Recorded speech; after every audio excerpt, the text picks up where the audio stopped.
Today we're going to be talking a bit about the complexity of OCD and a bit about making time for OCD. So when I make these videos, I usually make them after I've just finished a workout. Why? Because during the day, I have lots of one-to-ones and all the other things that are involved with running what we do. The social media posts, articles, posting videos, editing videos, all these different things. And so if I do the videos after a workout, I know that straight after that workout, I can allocate there 20 minutes to make the videos. Now that's the same as reading in OCD recovery. You have got to make time. Now what people do is they think, oh, I'll read in bed. But then realistically what happens is it comes to time that they get into bed. They think, oh, I can't be bothered to read now. Might as well just go on TikTok or watch a video. Reading's too stressful. Trying to take in OCD information is too stressful. And that's what happens, and it becomes a mental block. Now that's not to say you can't read in bed. You can, but you've got to be prepared for the fact that your mind wants to put that off. Now if you do find it interesting, the recovery journey, and you're enjoying it, you may pick up the book and think about it. But if you're not, and you're viewing it in your head like what happens with most procrastination as something that's really frustrating, difficult, you find reading, your OCD gets triggered with reading anyway, trying to take sentences in, and then OCD sort of blocking that so you feel like you're not taking a sentence in, and so on. If all of that's going on, then often you think, oh, I really can't be bothered to read, right? You do need to accept that it might not all go in, because it probably won't. And you also need to accept that if you're really wanting to get that in your head, then you're going to find that what happens is OCD knows that you're scared of staying stuck, right?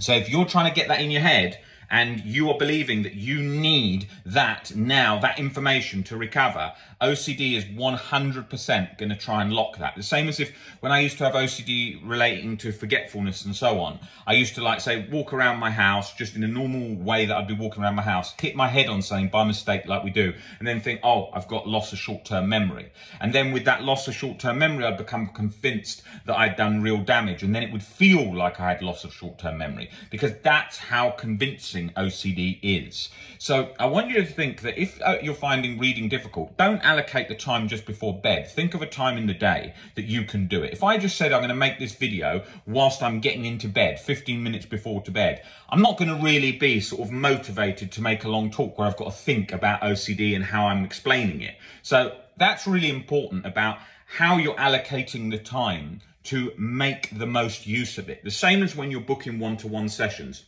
If you're booking a one-to-one session, first thing in the morning when you wake up, you're going to wake up tired. So many people come onto the calls, they're tired, they haven't made many notes. They think, oh, I've forgotten everything today. That's not being super productive. Now, you may have a very busy work day, so that's one of the only times you can do. So it's completely understandable.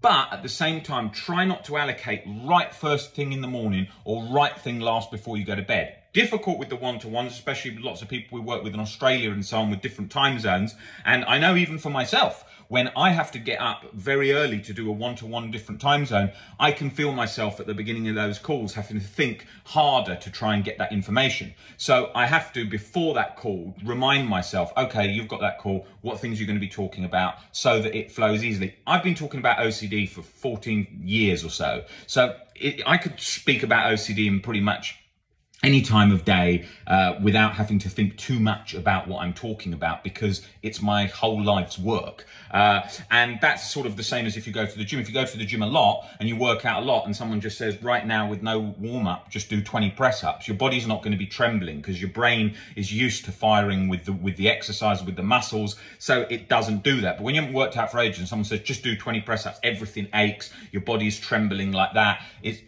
That happens because you're not used to it. So that's key as well. And the same with the reading. Once you get used to the reading and you're doing more reading and more reading, it becomes a habit. Everything in life that you want to succeed in has to become a habit. It has to become a way of life. And if you look at athletes or you look at people very successful in different careers, they are really in the habit of doing what they do day in, day out, 365 days a year. And that's how recovery has to be, because there aren't any off days with OCD. OCD don't give a shit about off days. You can say, oh, I'm just trying to relax today. OCD is like, I'll hit you all day long. I don't care, it's an off day. So you've got to be used to the tools and you've got to get better at dealing with OCD anytime, any place, anywhere. Now, that doesn't mean that you're working on OCD 24/7, because that becomes compulsive. So there's a balancing act that has to happen there. But this is vital along the recovery journey, understanding this because of the complexity of OCD. And that goes into my next point. Because OCD is complex, it's not rocket science, but it's much harder than we want it to be. You have got to put in the time to break it down. You have got to put in the time to understand it.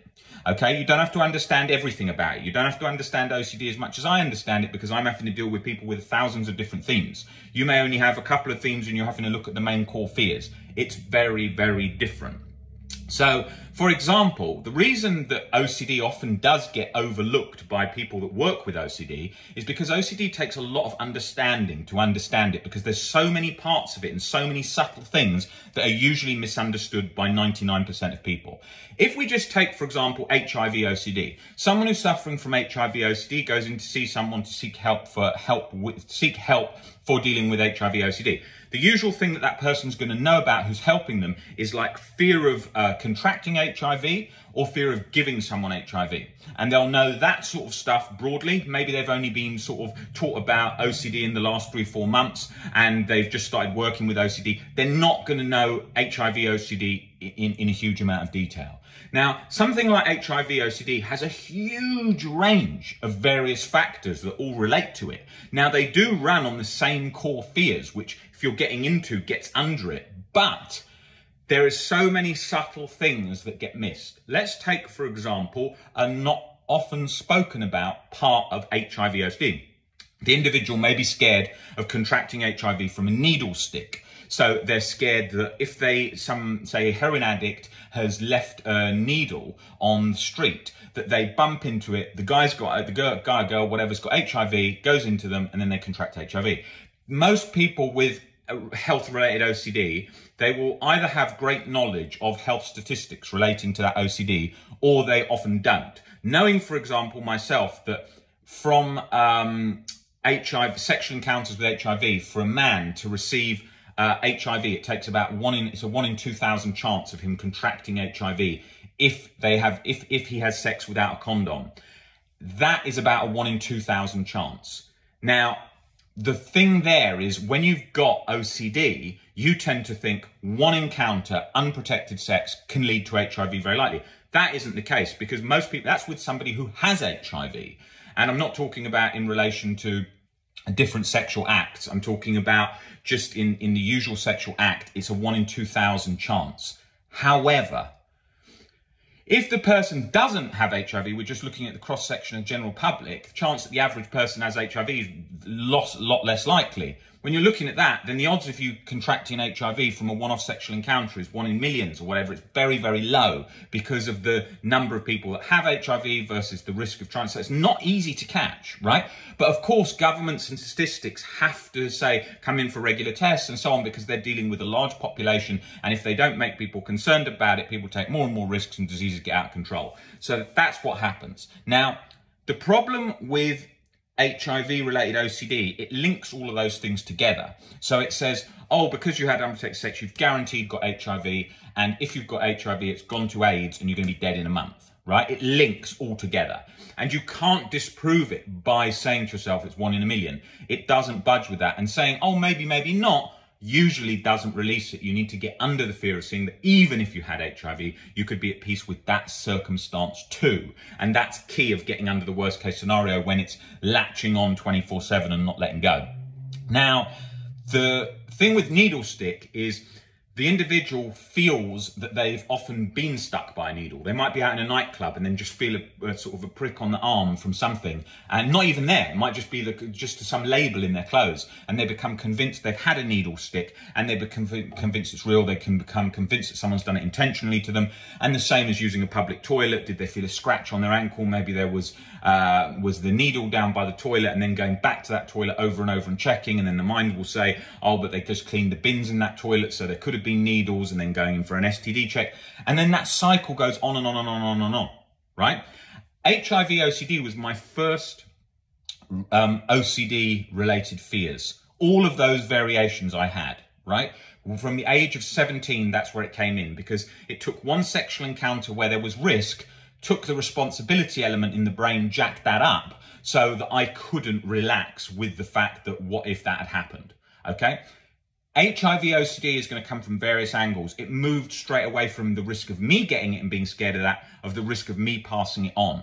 And then what happens with people with HIV OCD, where it started to consume, become all about avoidance, they then start avoiding sexual activity because they're so scared of passing things on. So they then make themselves believe it's better just not to take the risk. And they believe that that avoidance will lead to anxiety, freedom forever, and freedom from guilt. But it actually doesn't, because OCD just morphs and moves into another area, grabs onto that, and sooner or later it does that. And it might not have done that yet, but you will not get to recovery without going through breaking down that avoidance cycle. And often its morphing state doesn't happen till later, because once it's got a grip on something now, it needs to often let go of that grip to relatch to other things, which may only happen as you start progressing. And as you go towards recovery, and it's not always like this, of course not, but it can feel like a treatment-resistant bacteria, where it's like morphing left, right, and center to try and get a hook because you're trying to get better. And it can often feel worse at the end whilst you're trying to get better, because it's trying to turn up the heat to try and catch you more and more. So all of these parts of the journey have varying complexities. If you just listen to what I've just said there in the last 5 minutes about all the different aspects of it morphing and so on, the average person working with OCD has no knowledge of any of that. They're working on very simple basics of OCD treatment. The problem with that is that's the reason most OCD sufferers are still chronically anxious or chronically guilty, or moving between a position of feeling good now and then feeling bad tomorrow, which isn't recovery. So OCD recovery involves more knowledge than you would want. It doesn't involve knowing everything, but you usually have to have much better understanding of how OCD is operating within you in relation to control, avoidance, reassurance, compulsions, and so on. I will be covering in a lot more detail individual OCD themes and thoughts. They're just thoughts, but we label them as themes because it's just been known as that in the community, but they're not a different type of OCD. It's all the same.